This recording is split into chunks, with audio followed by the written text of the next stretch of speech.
We are now going to turn to our final main speakers. Our final speaker for the proposition is Tamara Himani. Tamara is a second-year undergraduate student reading history and politics at St. Catharine's College. They won the right to speak through open audition. Tamara, the floor is yours.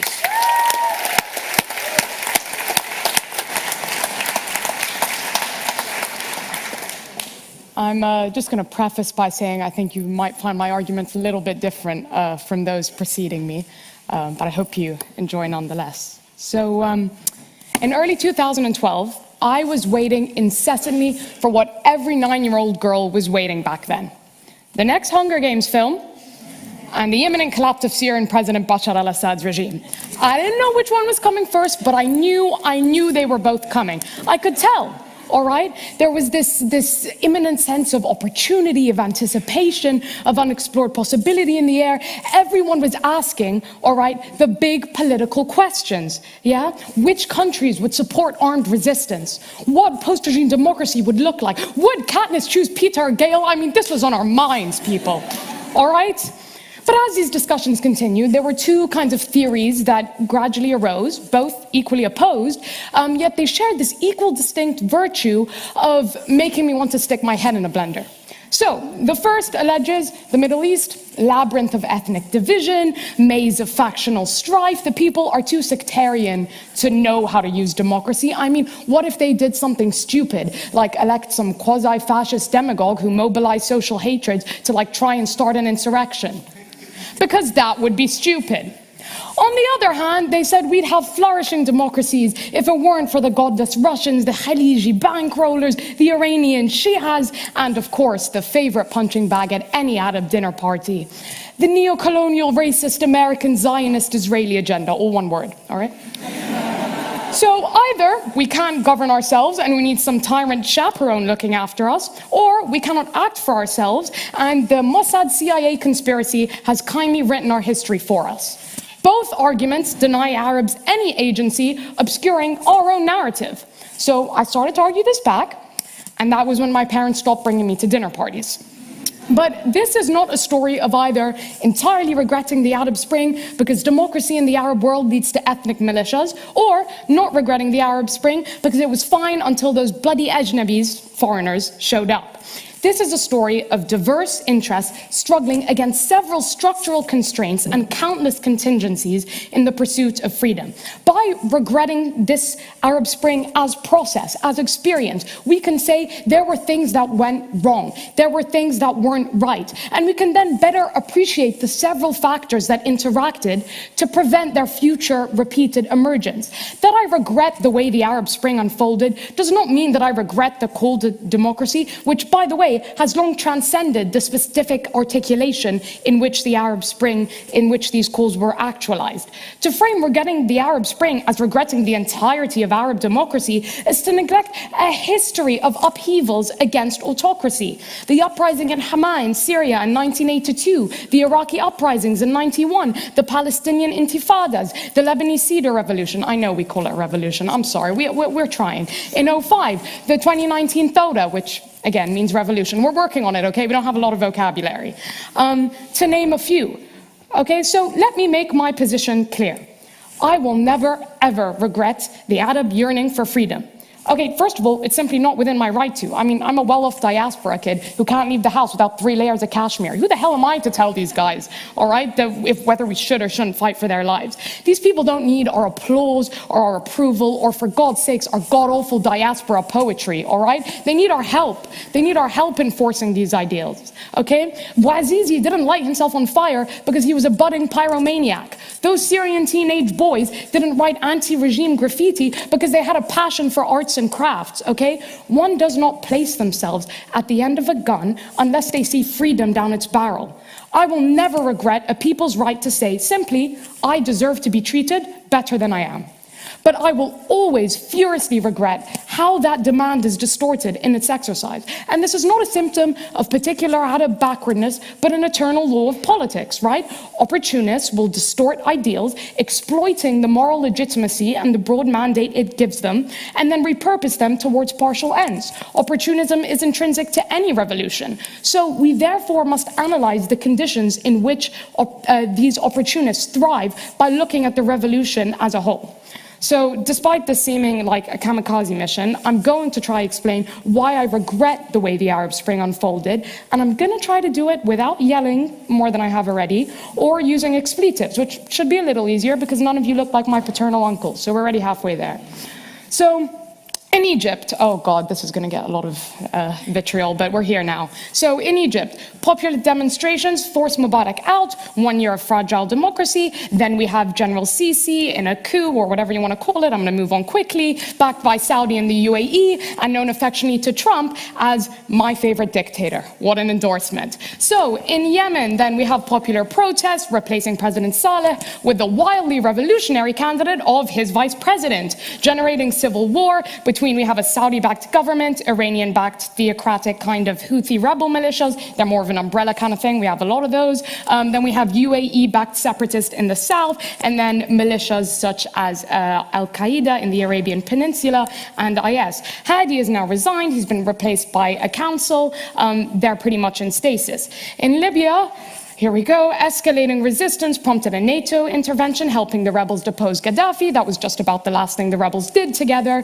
You then have the General National Congress, part of this wider pro-Dawn group of kind of populist Islamists, the Muslim Brotherhood, mostly backed by Qatar and Turkey. And then rivaling this, you have General Haftar, leading a lot of the Libyan military in Tobruk, backed by Saudi, the UAE, and Egypt, and also Trump, because, well, he's Trump, both unable to agree on successive provisional governments. You also have extremists like ISIL and Al-Qaeda. In Syria, Assad fired on protesters. They fired back in the hopes of US support. Instead, Russia, Iran, Hezbollah help Assad survive, while Obama is adopting this whole leading from behind approach, went as well as expected for something sounding more like a gay sex position than a coherent military strategy. Anyway, we then have the Free Syrian Army, huge opposition coalition, but lacking adequate Western support, fracturing beneath Qatari, Saudi, and Turkish competition, fractures into several militias. You have the al-Nusra Front, which is kind of a splintering of Al-Qaeda. We do that a lot. We like to splinter.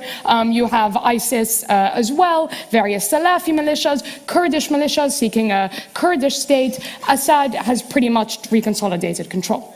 So I regret the unfolding of these because I want to be able to take opportunity of these democratic moments better to bring the ending that we all want, okay? That was not that. These were powerful, opportunistic actors using popular yet broad demands for regime change, which are entirely valid to beat rivals and monopolize the leadership vacuum, all right? Backed by strong foreign patrons seeking political influence, to make the upcoming clients, pliable regimes, or as we call them, their prison bitch, all right? So you basically have in Egypt and Libya, the military replacing one general with another, Mubarak to Sisi, Gaddafi to Haftar. In Yemen, the president replaced by the vice president, who's replaced by his former advisor, in a leadership council mostly containing military warlords. In Syria, you have Assad actually helping to stoke Islamists, all right, to then weaponize terrorism as a tool of regime repression. Then the democratic movements, the Free Syrian Army, the original democratic election of the GNC, the way that these mass protests actually overcame decades of indoctrination and repression to topple leaders of over 30 years. They're paying the price. We must understand how this happened by regretting the collective story. We have underfunded big tent coalitions which were diverse and disorganized after years of repression, and they're vulnerable to competing foreign influences, factional elites struggles, sectarian, separatist and fundamentalist militias, practices of state corruption, patronage, rent-seeking, institutional deficit, all the things these guys essentially protested against, all right? But these failures, they reflect two truths we've always known about revolutions. That, like my 13-year-old brother, they're fussy, they're particular, they're unpredictable, and they're a huge pain in the ass, all right? Each of these carry the corpses of previous failed revolutions on their back. The English Civil War, the French Revolution, the revolts of 1848. However, also like my brother, they are persistent as hell. Yes?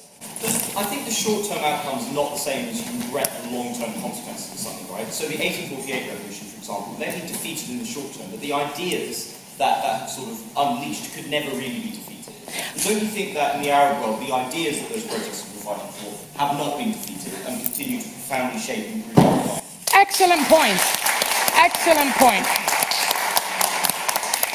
Completely agree with you. My point to that is I regret the way these things, this spring unfolded. Of course, I support the ideals. I mean, I think that's pretty much a no-brainer, right? But I'm arguing these democratic ideals transcend the Arab Spring, and by regretting the way in which the Arab Spring unfolded, we can actually ensure that these ideas are better implemented in the future. But we have to apply critical scrutiny to this process in order to understand how to better implement it in the future, all right? So we know that these revolutions are persistent as hell. We know that oppression is an inherently unsustainable and self-destructive enterprise containing the seeds of its own collapse. As the saying goes, the earth is littered with the ruins of empires once believed to be eternal, all right? And their ongoing coercion is a testament to this fragility, all right? Like those guys who rev those loud motorcycles really loudly, it's huge overcompensation for a tiny... All right? So in this dual struggle to topple the oppressor and anoint the successor, the challenge is to stop these revolutions eating their children. So this is what I'm interested in, okay? How we use this regret. We know that decades of living under a highly centralized repressive regime will create a broad and disorganized resistance used by several self-interested forces seeking to capture this centralized coercive state apparatus. We know that achieving democracy requires more than deposing regimes and holding elections, but ways to stabilize the process, establishing legitimate institutions, constraining these powerful yet divisive actors, and incentivizing cooperation. We don't have that. What we have are high-stakes conditions where various pluralist insecurities vie over an omnipotent, rent-monopolizing executive with state resources and the means of patronage at its fingertips. And this will inspire factional conflict and political intransigence, which is only further propelled by the impunity provided to them by foreign patronage. So we don't need to throw up Mubarak and Sisi or Assad and ISIS up against each other in this bizarre game of tyrant bingo. We need to strategize, all right? The Arab Spring was not the first, nor the last. The language of liberation dances tirelessly on our tongue. So if there's anything I want you to learn from this evening, it's not militia names or death tolls, it's the following. Hak, right. Movement, harakat. Freedom, hariyya. Uprising, intifada. And revolution, thawra. Learn them and memorize them, because it won't be long before we're shouting them again soon, this time on our own terms. Thank you.